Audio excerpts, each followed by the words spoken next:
Daniel pasal 6 ayat 1 sampai dengan 28. Lalu berkenanlah Darius mengangkat 120 wakil-wakil raja atas kerajaannya. Mereka akan ditempatkan di seluruh kerajaan.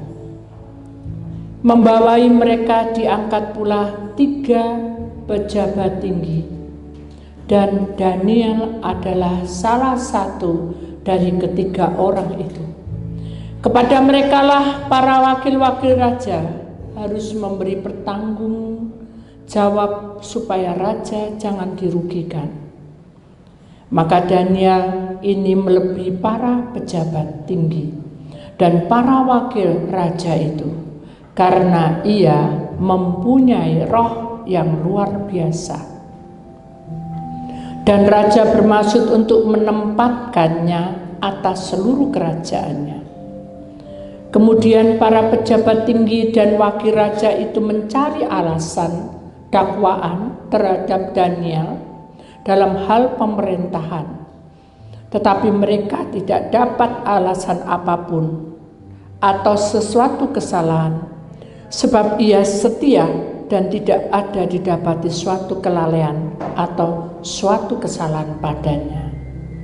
Maka berkatalah orang-orang itu, kita tidak akan mendapat suatu alasan dakwaan terhadap Daniel ini, kecuali dalam hal ibadahnya kepada Allahnya.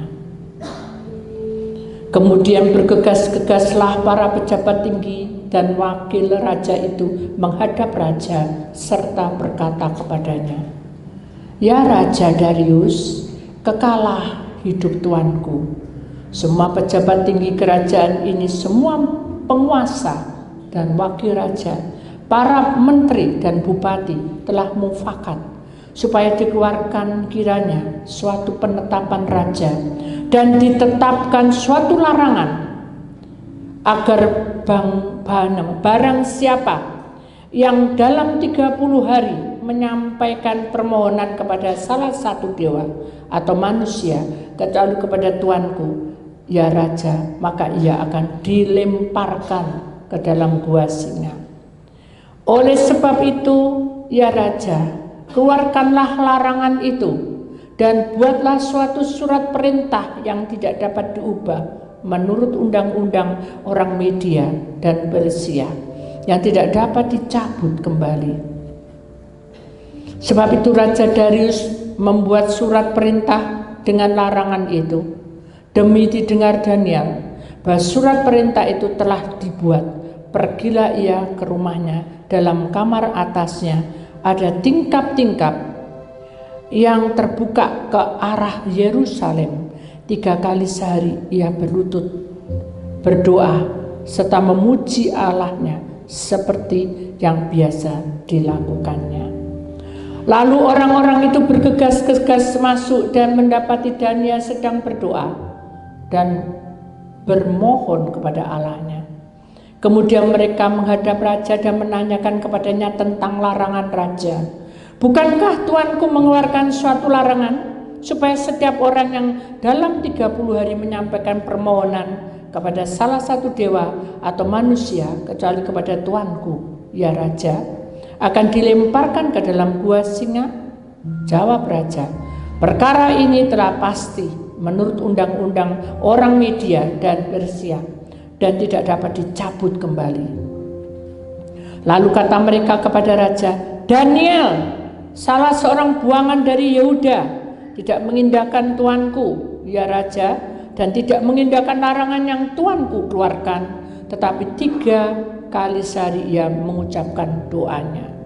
Setelah raja mendengar hal itu, maka sangat sedihlah ia, dan ia mencari jalan untuk melepaskan Daniel. Bahkan sampai matahari masuk, ia masih berusaha untuk menolongnya. Lalu bergegas-gegaslah orang-orang itu menghadap raja serta berkata kepadanya, ketahuilah ya raja, bahwa menurut undang-undang orang Media dan Persia tidak ada larangan atau penempatan yang dikeluarkan raja yang dapat diubah. Sesudah itu raja memberi perintah. Lalu diambilnya Daniel dan dilemparkan ke dalam gua singa. Berbicara raja kepada Daniel, Allahmu yang kau sembah dengan tekun, dialah kiranya yang melepaskan engkau. Maka dibawalah sebuah batu dan diletakkan pada mulut gua itu. Lalu raja mencap itu dengan cincin meterainya dan dengan cincin meterai para pembesar, supaya dalam hal Daniel tidak dibuat perubahan apa-apa. Lalu pergilah raja ke istananya dan berpuasalah ia semalam-malaman itu. Ia tidak menyuruh datang penghibur-penghibur dan ia tidak dapat tidur. Pagi-pagi sekali ketika fajar menyingsing, bangunlah raja dan pergi dengan buru-buru ke gua singa. Ketika sampai dekat gua itu, berserulah ia kepada Daniel dengan suara yang sayu dan berkatalah ia kepada Daniel, Daniel, hamba Allah yang hidup, Allahmu yang kau sembah dengan tekun, telah sanggupkah ia melepaskan engkau dari singa-singa itu? Lalu kata Daniel kepada raja, ya raja, kekalah hidupmu. Allahku telah mengutus malaikatnya untuk mengatupkan mulut singa-singa itu, sehingga mereka tidak mengapa-ngapakan aku. Karena ternyata aku tak bersalah di hadapannya, tetapi juga terhadap tuanku. Ya raja, aku tidak melakukan kejahatan. Lalu sangat sukacitalah raja dan ia memberi perintah supaya Daniel ditarik dari dalam gua itu. Maka ditariklah Daniel dari dalam gua itu dan tidak terdapat luka apa-apa padanya. Karena itu ia percaya kepada Allahnya. Raja memberi perintah, lalu diambillah orang-orang yang telah menuduh Daniel dan melemparkan ke dalam gua singa, baik mereka maupun anak-anak dan istri-istri mereka. Belum lagi mereka sampai ke dasar gua itu, singa-singa itu telah menerkam mereka, bahkan meremukkan tulang-tulang mereka. Kemudian Raja Darius mengirim surat kepada orang-orang dari segala bangsa, suku, bangsa, dan bahasa yang mendiami seluruh bumi. Bunyinya, bertambah-tambahlah kiranya kesejahteraanmu. Bersama ini kuberikan perintah bahwa di seluruh kerajaan yang kukuasai oleh orang harus takut dan gentar kepada Allahnya Daniel. Sebab dialah Allah yang hidup, yang kekal untuk selama-lamanya. Pemerintahannya tidak akan binasa dan kekuasaannya tidak akan berakhir. Dia melepaskan dan menolong dan mengadakan tanda dan mujizat di langit dan di bumi. Dia yang telah melepaskan Daniel dari cengkeraman singa-singa. Dan Daniel ini mempunyai kedudukan tinggi pada zaman pemerintahan Darius, pada zaman pemerintahan Koresh orang Persia itu. Bapa, kalau kami mengingat kisah Daniel, sungguh engkau dahsyat, sungguh engkau luar biasa. Biar sekiranya apa yang kami alami dan kami dengar itu menjadi peringatan bagi kami. Apabila kami tetap setia, Allah tetap membela kami. Di dalam nama Tuhan Yesus berfirmanlah engkau, atas nama Bapa, Putra dan Roh Kudus yang percaya kita sama-sama berkata, amin. Beri kemuliaan pada Tuhan saudara. Di nama Tuhan, silakan duduk kembali. Shalom.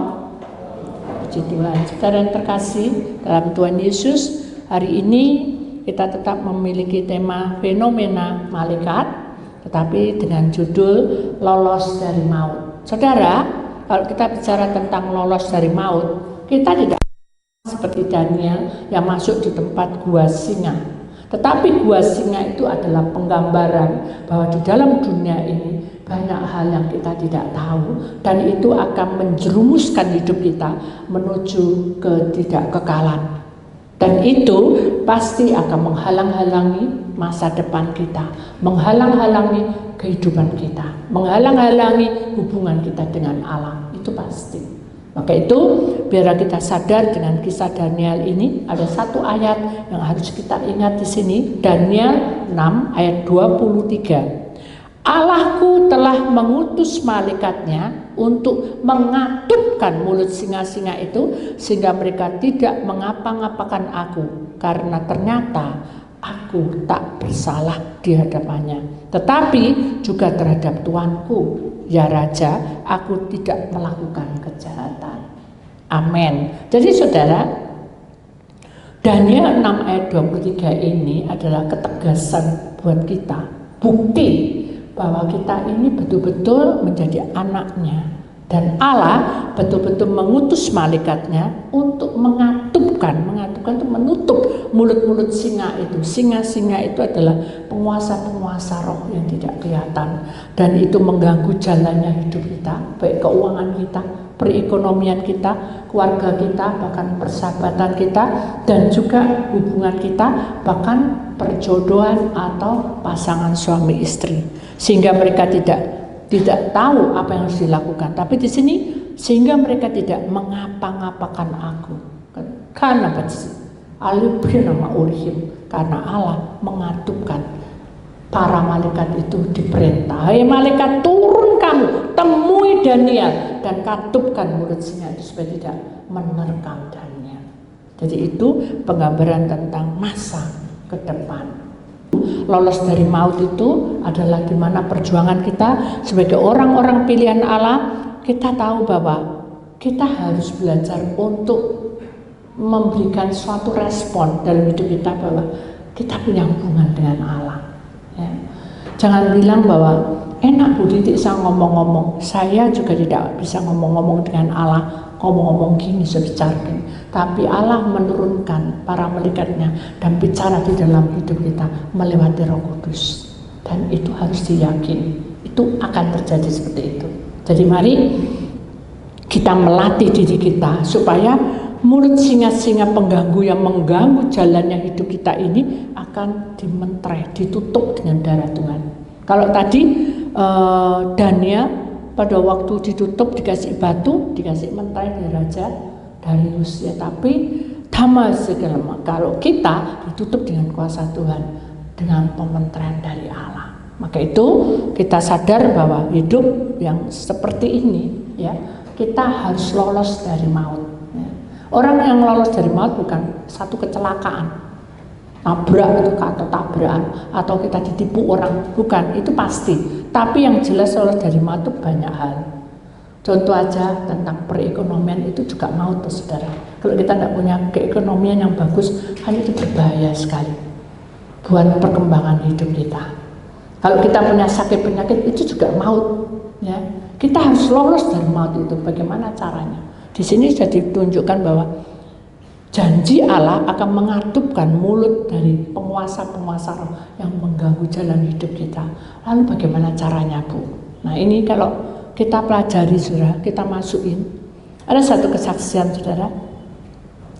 Saya ini tidak biasa kalau pelayanan itu ada barengnya, ya, selalu sendiri, ya. Dan suatu ketika saya ada teman, ya, yang siap untuk menemani saya, dan dia sangat setia, ya. Kemudian suatu hari dia merasa murung, dan saya tidak tahu, dari awal ketemu tuh dia sudah murung, dan saya bilang sama dia, kamu mau jadi ikut apa enggak? Gitu. Oh, aku ikut gitu. Tapi kenapa kamu murung gitu? Ya Bu, saya tidak bisa tahan dari hal ini. Loh, kalau kamu seperti ini kan kita tidak bisa perang. Dan mulut-mulut singa, penguasa yang kita akan perangi itu akan menyerang kita. Jadi kamu tidak bisa murung kayak gini. Terus saya harus ketawa, hahaha gitu. Loh, bukan juga gitu. Kalau kamu lagi ketawa hahaha gitu kan dipikir gini. Yang Tuhan mau adalah ketika kamu melakukan itu dengan hati yang sukacita. Berat Bu, emang mingkur ke saya gitu. Jadi kan tadinya berat depan, tapi dia begitu suruh sukacita senyum, dia kayak menghindar dari muka saya. Dan saya datangi dia. Sebetulnya yang kamu cari di dunia itu apa? Ya tentu aku ya pengen tidak kekurangan, bahagia, semua begini, baik-baik yang dia terima. Sekarang Tuhan sudah berikan itu. Tapi cara untuk menerimanya itu berbeda-beda. Sekarang kamu memiliki suatu beban kan? Nah beban itu sudah mbak serano Tuhan belum? Wis lama dari anak itu belum lahir sampai sudah lahir belum kecapaian. Sekarang anak sudah menikah, ternyata terjadi hal yang tidak kami inginkan. Saya bilang gitu. Saya bilang gini, ya sudah kalau gitu kita berdoa aja. Karena saya tidak tahu jawaban. Saya tidak ngerti apa yang harus saya katakan karena saya tidak mau ngomong asal ngomong. Doa aja, saya berdoa. Begitu doa, Tuhan cuma bilang gini, pulang dan tidak sah pelayanan. Saya tersinggung, saya. Kamu tuh tidak boleh kayak gitu, Tapi kan dia bilang, kamu pulang dan benahi dulu pikiranmu supaya kamu tenang. Enggak, pokoknya aku mau ikut. Nah, saya bilang, Tuhan apa yang saya lakukan? Udah, jalannya aja. Ya sudah, di tengah-tengah jalan kita naik perahu. Perahunya itu besar loh, tidak kecil. Kapal lah, kapal sedang. Ada goncangan angin gitu ya, tiupan. Terus saya bilang gini, kok aku rasa panas ya hawannya. Aku pengen ke bawah, ke atas dek. Aku nggak mau. Ya, kenapa? Karena anginnya terlalu keras dan nanti aku masuk angin. Karena aku nggak membawa jaket tebel. Nanti kalau kena angin, kena air, jaketnya habis sudah kena basah. Nggak mau. Ya sudah, nggak mau. Itu saya naik ke atas. Begitu naik ke atas, kok lama? Saya kan jadi ketakutan ya. Kayak ada apa-apa kan itu. Akhirnya saya jalan dan naik ke atas. Saya naik ke atas, ngelamun dia saudara. Tahu melamunnya, dari ngelamun. Tapi dia tidak sadar bahwa dia jalan itu udah di pinggir, paling pinggir sini. Jadi kalau ada badai pasti dia kena.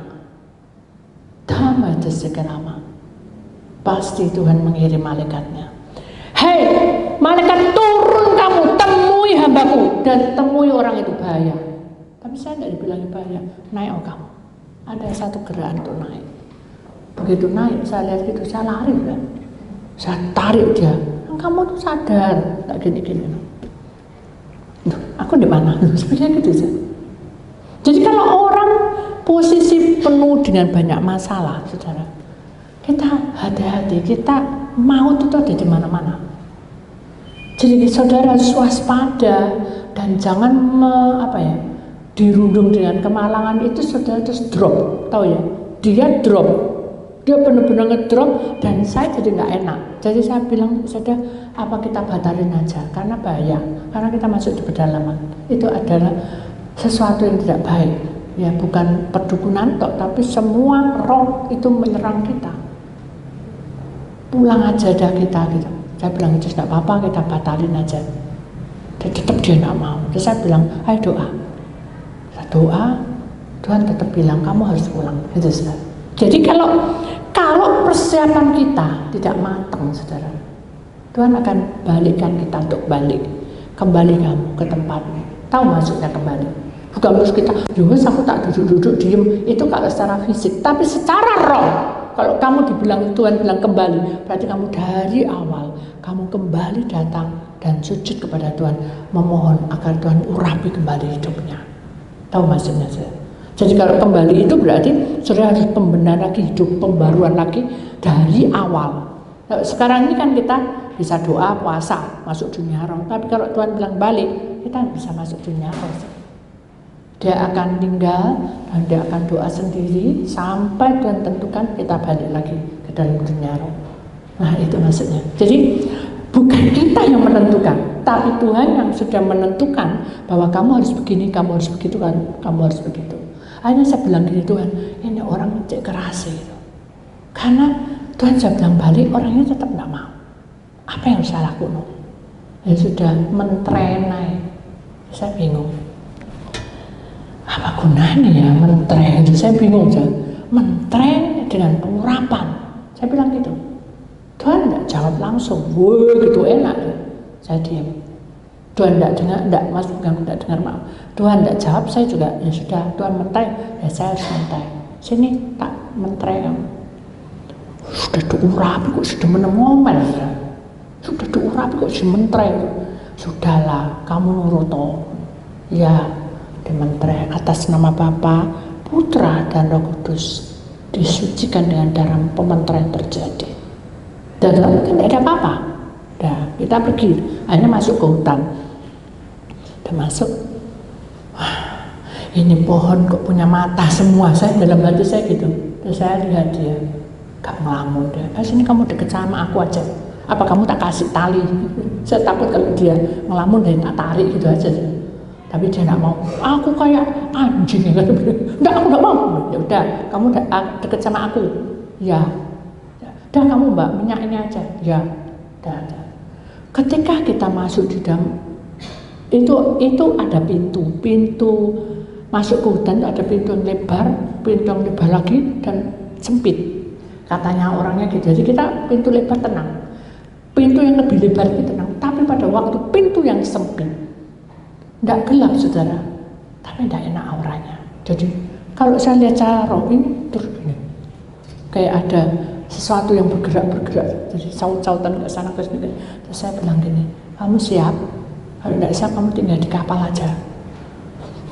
Aku tujuan kesini yang barangnya kamu ngomong gini.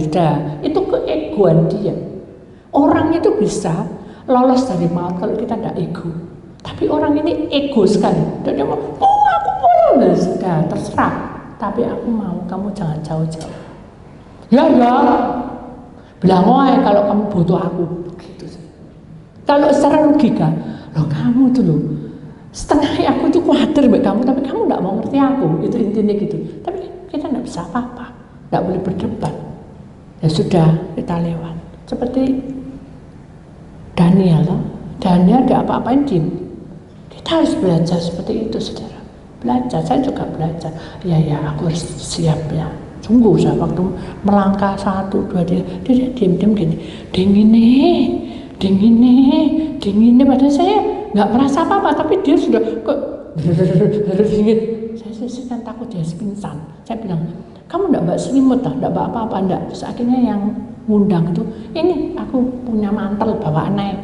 Ini mantel yang dari luar kan banget gitu, mantel dari luar tebel, ditutupin sama dia. Saya kedinginan sudah.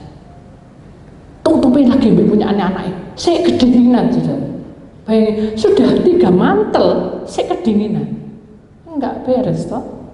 Akhirnya saya berhenti segini. Kita doa nyanyi dulu. Kapan toto ini? Gitu. Kapan sampai? Jadi orang kalau masuk dalam maut, ya, dalam perkara-perkara yang tidak mungkin kita lakukan, ya, dia akan seperti lupa. Seharusnya dia tidak boleh ngomong gitu. Tapi dia ngomongnya seenaknya. Terus saya bilang gini, bisa enggak kamu diam? Karena kalau kamu tidak diam, penguasa itu dengar kamu. Diam terus saudara. Nah, saya kan juga takut tambah. Diam nomor-nomor bablas. Roh ibi. Ya kan? Tak jauh omong dia. Kamu jangan minum ya. Tak jawab. Kamu agak ke sini, jangan sana-sana nanti gak dijawab. Terus saya ngomong tidak jajak. Saya lihat. Jadi fokus saya dia ke depan.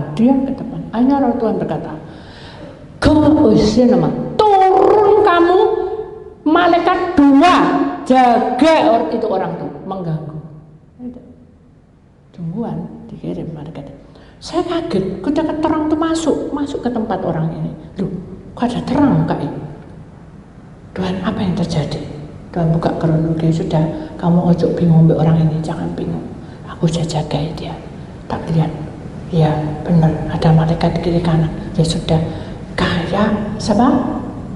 Daniel dijaga supaya singa tidak menerkam dia. Dijaga, diam aja. Dia tidak kerasa, tapi kita lihat terang itu. Orang yang dijaga oleh malaikat kadang tidak terasa. Nah, itulah kecerobohan kita sebagai manusia. Kita tidak sadar bahwa kita tidur sampai bangun, sampai kita besar segini. Yang jaga siapa? Allah, benar. Siapa yang jaga? Malaikat, saudara. kita tidak sadar. Kadang kata-kata kita tidak membangun. Senang malaikat, ya terus no, ayo lagi. Tidak mungkin, dia catat dengan kesedihan. Jadi apa yang kamu bicarakan yang tidak membangun itu dicatat ambil malaikat, dia pasti nangis. Itu adalah perjalanan hidup kita, makanya lolos dari maut itu harus kita berjuang. Akhirnya saya sampai di pintu akhir dari pintu yang kecil itu, orangnya bilang gini, diem sih. Orang yang pertama di depan tuh, jangan bergerak, kita berdoa masing-masing. Saya hanya ngelirik orang itu tadi, yang teman saya tuh, mateng ngantuk, gitu tuh. Saat saya golek, jangan tidur, doa. Begitu sudah. Tuhan, apa yang terjadi? Ini malaikat jaga apa enggak? Dibuka kronologinya. Malaikat cuma jaga, tapi lihat dia ngantuk. Yang salah bukan malaikat, tuh mateng. Saya bilang gitu. Terus saya bilang, ayo sini. Saya kira dia ngedep ke saya, nyanyi. Ayo kamu nyanyi, nembak. Nyanyi ya setengah ngantuk itu sih. Nyanyi sembarang, nyanyi apa? Aku mau cinta Yesus, padahal di depan tuh maut, saudara. Jadi orang yang masuk di dalam maut, kalau kita tidak peka, kita tidak tahu di depan kita apa.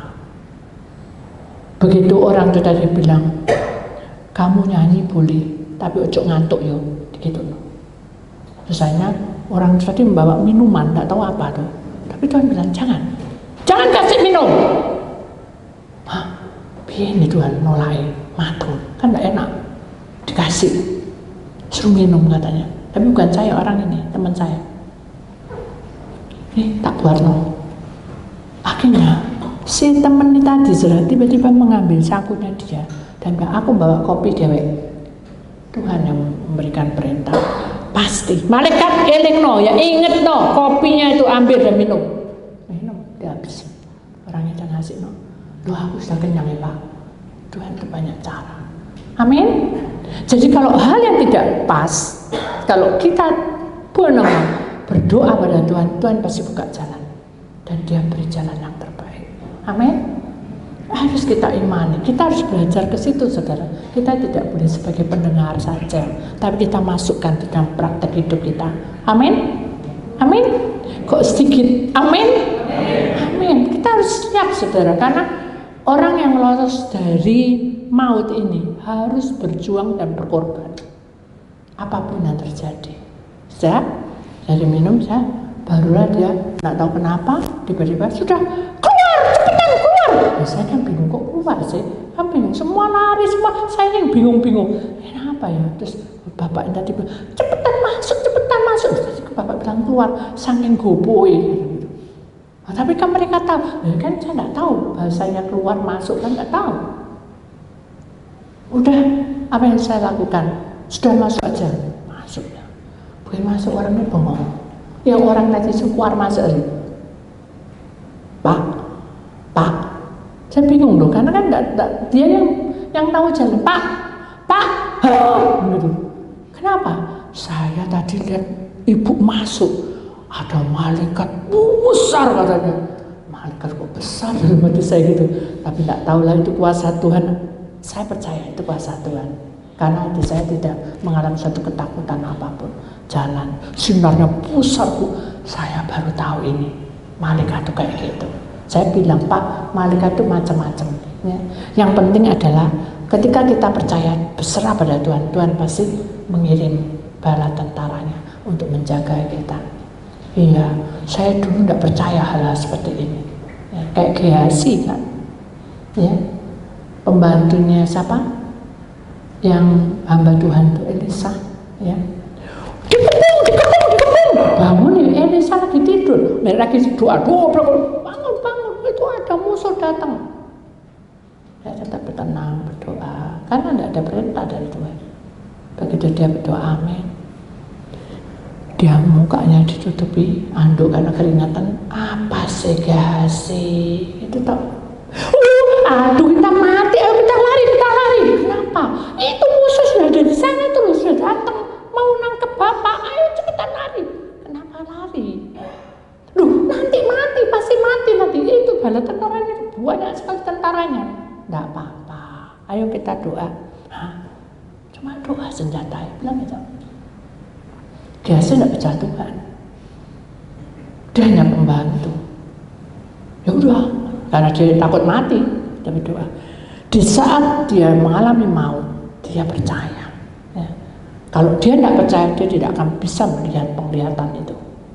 Begitu dalam nama Tuhan, Tuhan ikut campur tangan dan duduk perkara ini, sehingga Tuhan menterai bentengi rumahku ini dengan kuasa darahmu dan para malaikat, dengan kuasa urapanmu, dengan kuasa urapanmu, dan Tuhan buka jalan.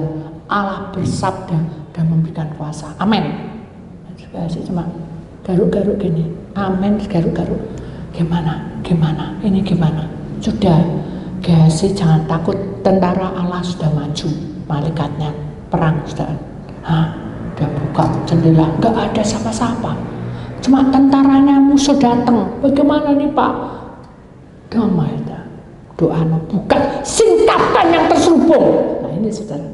Ketika kita masuk di dalam maut di depan kita harus minta Tuhan menyingkapkan yang terselubung. Dibuka, disingkapkan. Gehazi mau ngomong-ngomong, kok banyak tentara Allah dari gunung sampai gunung itu kan keliling gunung, semuanya penuh dengan para malaikat, dengan peperangan. Ya pasti kalah tentara yang musuh tadi. Nah, jadi kondisi yang seperti apapun, kalau kita punya kuasa Tuhan, nama asal kita tidak salah. Nama Duma apa? Karena kita tidak melanggar siapapun, saudara. Tuhan pasti bela kita. Amin. Amin. Ya. Jadi ini adalah jalan yang terbaik dalam hidup kita, walaupun kita merasa sendiri. Ya, ketika saya berjalan, saudara, sendiri, saya tahu bahwa Tuhan pasti mengirim malaikat untuk menjaga saya. Itu selesai ya saudara. Ini kisah lain sebelum saya tutup firman Tuhan. Jadi kalau Dania ditolong, saya bilang gini, Tuhan, kalau Dania ditolong, saya masih tahu. Saya percaya bahwa kuasa Tuhan tidak pernah berubah. Saya yakin Tuhan berkuasa atas langit dan bumi. Dia akan jaga saya. Saya percaya itu. Hanya saya serahkan sama Tuhan. Jalan, begitu jalan, lampu sudah mati, gelap, bani meledos, saudara. Saya bilang gini, Tuhan, saya ini perempuan. Di depan saya itu sopir, ya, dan yang menjaga tidak ada. Karena mau melahirkan, semua kubu semua, jadi saya dijemput sendiri. Nah, benar kenapa? Tuhan hanya bilang, kamu percaya enggak bahwa aku besertamu? Aku percaya. Baiklah, tenang aja. Terus supirnya datang, bu, ini agak lama. Terus Pak, tolong kaca mobilnya ditutup. Untuk apa Pak? Nanti kalau ada binatang buas dalam hati saya tengok kiri kanan, binatang buas kayak apa itu, ya. Karena kan hutannya tidak terlalu lebat. Kenapa ada binatang buas? Terus dia bilang, Bu, kalau ada apa-apa, teriak pun jangan dibuka ya Bu. Ibu kancing dari dalam. Lu Bapak mau kemana? Saya mau ambil air karena ini mogok dan ini bannya juga meletus. Saya ganti semua, agak lama. Nah, saya diam di dalam mobil. Apa yang saya lakukan? Tuhan tanya. Bukan Tuhan tuh merental. Tuhan tahu isi hati kita takut dan khawatir. Tapi Tuhan tanya, Lek kamu kayak gini nih, apa yang harus kamu lakukan? Saya mikir, ya menyanyi, ya memuji Tuhan, ya berdoa, ya lakukan. Tuhan bilang, ayo nyanyi, puji Tuhan, nanti biar kuasa Tuhan turun. Tidak. Tuhan ingin dari dasar hatimu yang keluar, bukan dipaksa, bukan karena hamba Tuhan, juga bukan karena si A si B. Itu harus kamu ingat. Kalau keluar dari dasar hatimu itu akan terjadi. Hanya saya dalam hati ya sudah Tuhan tak nyanyi. Saya entah berapa lama, lalu kacanya diganti, bukaan, tak lihat lagi, oh Bapak ini. Tuhan beneran ini Bapak ini. Siapa tahu dia setan merupai rupa Bapak. Oh enggak, ini memang Bapak sembuh ya wis. Buka, Bu, maaf ya Bu agak lama. Enggak apa-apa, tak kira Ibu takut. Ya saya takut Pak, tapi saya percaya Tuhan beserta. Ya Bu, siap jalan. Sampai di tempat, semua bingung. kok terlambat, meledos di mana? Di desa ini semua bengong, dari atas sampai kepala, kepala sampai bawah, terus dilihatin. Kenapa? Orang yang berhenti di situ hilang. Tuhan baik, baik. Mengapa Tuhan berhentikan dan izinkan? Karena supaya mereka tahu bahwa kuasa Allah itu lebih besar. Amin. Jadi marilah kita imani Daniel 6 ayat 23 ini menjadi bagian kita. Amin. Ya. Itulah firman Tuhan. Mari kita akan bangkit berdiri. Kita akan baca bersama-sama firman Tuhan dan persiapan untuk memuji bukan dengan barang fana. Kita ditebusnya. Dengan darah Tuhan kita ditebusnya. Ikuti saya saudara ya. Daniel, sama-sama. Daniel pasal 6 ayat 23. Allahku telah mengutus malaikatnya untuk mengatupkan mulut singa-singa itu, sehingga mereka tidak mengapa-ngapakan aku. Karena ternyata aku tak bersalah di hadapannya, tetapi juga terhadap tuanku. Ya Raja, aku tidak melakukan kejahatan.